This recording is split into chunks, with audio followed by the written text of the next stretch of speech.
교통사고 유형 중에서 가해자가 무보험 상태에서 피해를 입은 경우들이 종종 있습니다. 그래서 이때 피해자 입장에서는 가해자하고 형사합의를 하게 됩니다. 그리고 또 피해자가 가입한 무보험자 상해보험으로 처리를 하게 될 경우는 많죠. 자, 이럴 때 과연 무보험차에 피해를 입은 피해자 입장에서 가해자하고 형사합의를 할 때 형사합의 서류의 작성에 있어서 어떻게 문구를 작성해야지만이 피해를 최소화시킬지 이런 질문을 가끔 하게 됩니다. 오늘은 여기에 대해서 한번 살펴보도록 하겠습니다. 무보험차 상해보험이라는 것은 가해자가 종합보험에 가입되어 있지 않은 상태에서 피해자가 본인이나 가족이 가입한 보험으로 해서 종합보험 혜택을 볼 수 있는 제도입니다. 자, 이 경우에 있어서 가해자는 이제 책임보험만 가입되어 있기 때문에 책임보험 초과되는 부분에 대해서는 종합보험 혜택이 되지 않지 않겠습니까? 그래서 피해자가 본인이나 가족이 가입한 보험자 상해보험으로 책임보험 초과한 부분에 대해서 내가 가입된 보험회사에서 일단 피해자에 대한 피해 보상을 해주고 가해자한테 구상을 하게 됩니다. 보험자 상해보험이라는 것은 배상 의무자가 있을 경우에 책임보험 초과한 부분에 대해서 구상권을 행사할 수 있도록 되어 있는 것이 보험자 상해보험입니다.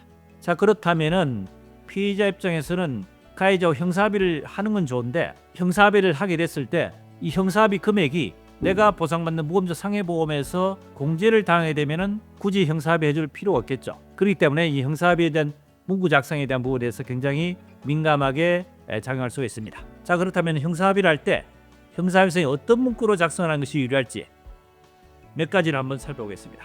자, 우선 형사합의 자체는 순수한 형사처벌을 적게 받기 위한 부분이죠. 이것은 손해배상과는 별개의 금액으로 지급한다는 내용이 일단 우선 필요할 겁니다. 그 다음에는 가해자 입장에서는 형사처벌을 감경하는 목적이기 때문에 형사처벌 감경받기 위한 위로금 명목이라는 내용으로 들어가는 것이 필요합니다. 무보험자 상해보험에서 이 형사합의 금액은 공제당하지 않도록 한다는 내용도 포함되면 좋습니다. 그 다음에 가해자 책임보험 들어있지 않겠습니까? 형사합의 할 때 책임보험에 대한 부분을 가해자가 보험회사에 청구할 수 있는 권리 자체를 피해자한테 채권 양도한다는 내용도 들어가는 게 좋습니다. 마지막으로 중에 한 가지는 피해자가 이제 형사합의를 하고 난 뒤에 보험사로 하여금 별도의 합의를 하게 됩니다. 이때 보험사 입장에서는 가해자 구상한다 그랬죠.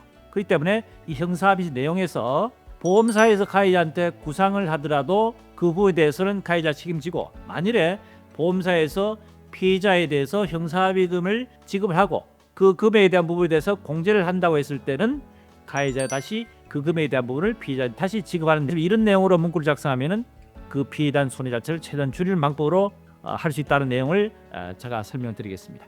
그런데 피해자 입장에서는 가해자하고 형사합의를 하고 무보험자 상해보험으로 해서 청구를 해서 합의를 하게 됐다 하더라도 피해자에 대한 손해 자체가 굉장히 큰 경우가 문제됩니다.